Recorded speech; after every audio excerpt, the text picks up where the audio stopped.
make it a better place. It'll take creation, imagination. Try to draw outside the line. Let us see inside your mind. Hey everyone, it's Vicky here from Crafty Heaven. Thank you very much for joining me today. And today I'm going to be showing you how I made this 6x6 light box that I had made for my good friend Sarah Crankshaw. And the time of filming this part of the video is a few days before I get to finally meet her for the first time, and that is at a team retreat that I'm going to. Okay, so a bit later on, when we actually make the project, that part of the video will be a few weeks after I have met Sarah. So I'm hoping that she really likes this box. I'm sure she will. So yeah, so like I said, it is a light box, and a few of the items that I've decorated with, so like these doilies here, these embellishments and the flowers are actually retired. Okay, so when I make the box with you, I am only going to make the box and I'm not going to decorate it, because I want to decorate it with some retired products that you can't get anymore, and it won't be fair to show you them if you can't get them. Okay, so I'll just be showing you how to, you know, make the box itself and just not decorate it with you. Okay, so the things that I have used that are current that you can get is the ribbon, which is the powder pink ribbon that I did this bow, the vellum, also this sentiment here, which is from the Lovely Friends stamp set, and also the paper and the cardstock for the base. So the paper that I used was the Bundle of Love Designer Series paper. Okay, and that is in Blushing Bride and Very Vanilla. Now for the base, I did use the new in colour, which was powder pink, because I haven't got any Blushing Bride cardstock left. But all the pinks that Stampin' Up do all coordinate with each other, and that's what the good thing about it is, that Stampin' Up, you know, all their products coordinate with each other. So this is what it looks like on the front. Isn't it lovely? And I used gold embossing powder to do the sentiment. So absolutely love it. And you take the lid off, and as you can see, it's just got a string of lights in there which turn on. It's a battery operated. Okay, you put the lid back on, and there we go. How gorgeous is that? So I'm really hoping that Sarah likes this box. I'm sure she will. And I'm sure I'll tell you at the end of the video, because when we've done this part of making the box, I would have seen her by then. So I will tell you all about it in the next part of the video. So if you want to know how to make this box, then stay with me and let's get started. So for the box base, you're going to need some Very Vanilla that measures 8 3/8 by 8 3/8. Then for the lid, you'll need the Bundle of Love Designer Series paper that measures 8.5 by 8.5. Then you need some vellum that measures 5 3/4 by 5 3/4, and then a scrap piece of card that measures 5 1/4 by 5 1/4. So we're going to start scoring the base of the box and the lid, and you're going to score both pieces at 1 1/4 on all 4 sides.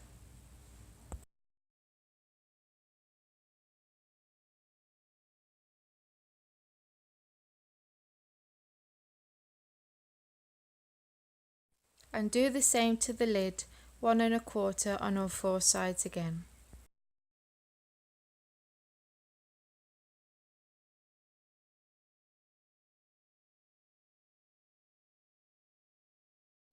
So now you're going to fold and burnish your base and your lid with your bone folder.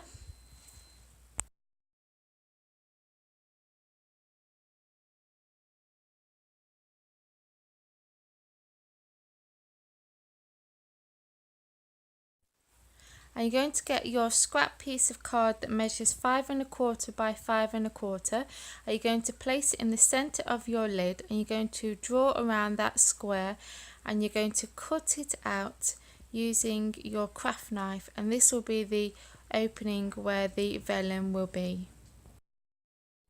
So now you've cut out that opening, you're going to get your vellum, and we're going to stamp our sentiment on there, and you need to prepare the vellum using your embossing buddy before you do any embossing.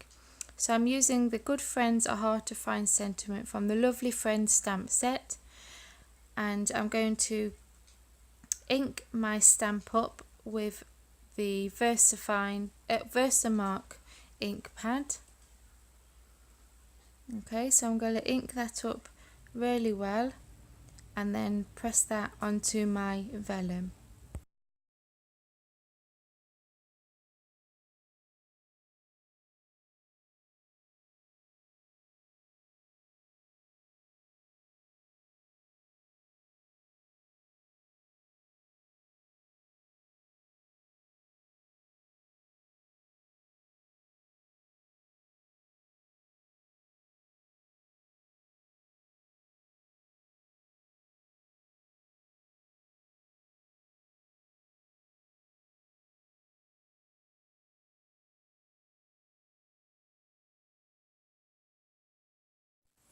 Okay, so now you're going to add your gold embossing powder over your sentiment, and I've just got a piece of scrap paper underneath just to catch that powder, and then going to tap off the excess, and then going to heat set that with your heat tool. I've embossed my vellum now, and as you can see, how pretty is that?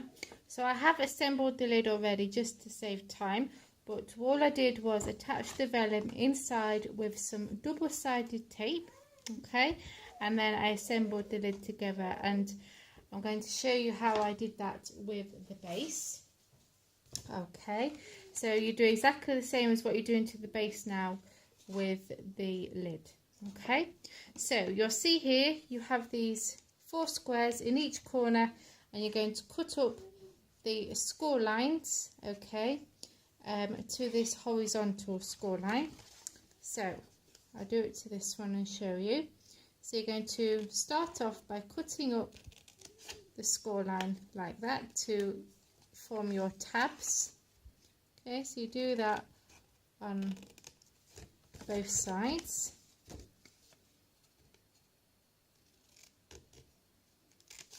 Okay,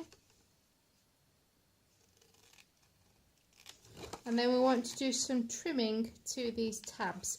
So you want to cut at an angle, okay, from here to here. Okay, so you want to cut at an angle like that. Okay, do the same to this side, from here to here. If you find it easier to, so instead of cutting it from where you've cut it, you could turn it over, okay, and start cutting from here to there, if that's how you find it easier. Okay, so when you turn it back over to the right way, you should have 2 flaps like this. Do the same to this side.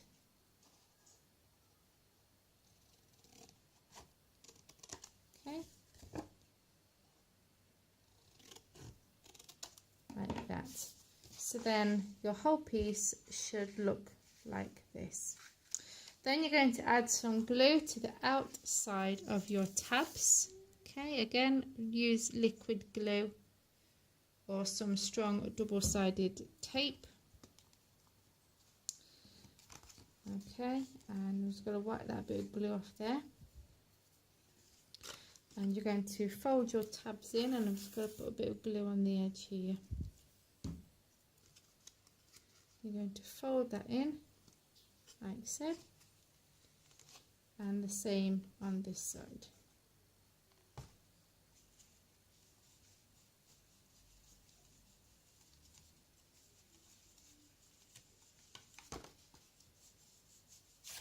Okay, you want to make sure that your seams all nice and level.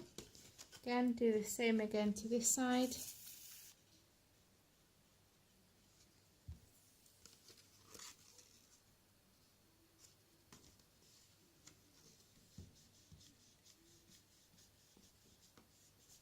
Okay.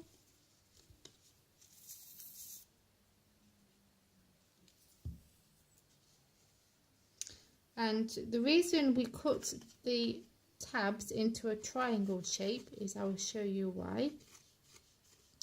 Because if you had left your tab as a square, oops, you will probably find, well, you would find that a bit of the tab is overhanging, and that's why you normally say give them a trim.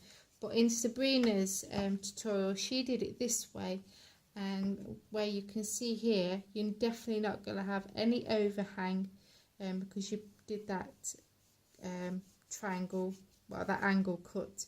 So you at least that way you definitely know that you're not going to get any overhang at all. So okay, so you do exactly the same what you've just done with the base to the lid, and then they will slot together.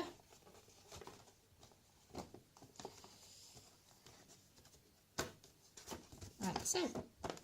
Okay, so now we're going to add the lights. Okay, so you want some lights that are battery operated, and these lights, let me just count how many lights on here. 2, 4, 6, 8, 10 lights on here. Okay, so what you would do is, I'm not actually going to stick them down, okay, in this one, just because these are, I've only got one pair of lights, and I just took these ones out of Sarah's, so I'm going to get another set of lights for mine. But what you would do is you just wrap your lights inside your box, okay, and position them where you want them to be positioned. Obviously you'll do a better job than I would. And what you would do is you would tape the lights down with some washi tape or sellotape, but you want to make sure that the lights, when you stick them down, are laying flat, okay, because otherwise if they stick up like that, the light is going to be really bright and you're not going to be able to see what it says on that vellum very well. So once you've positioned your lights where you want them, sellotape them down or washi tape them down, making sure that the lights are laying flat, okay, and then you'll turn on your lights, and as you can see, you can, where the lights are sticking up, it is showing through, and if you like that, then that's fair enough, but I prefer them not showing, so that's why I say to sellotape them down. Then you'll decorate it as you want to. Okay, so I'm just going to grab Sarah's box. Like I said, I'm not decorating mine today because I actually want to do mine off camera, because I'm not entirely sure what I want to do with mine yet. So let me turn this off so then you'll be able to see the other one better. Okay, so put that lid back on. So this is Sarah's, and this is mine, and I'll decorate it soon because I'm not entirely sure how I want to do it. I may do it the same as this, I don't know. But anyway, please head over to my blog for all the measurements of this project on there, and I'll also leave the link for that in the description bar below, and I'll leave a link in the description bar for my Stampin' Up online store as well. Okay, so I hope you enjoyed today's project, and take care, and I'll see you soon. Bye.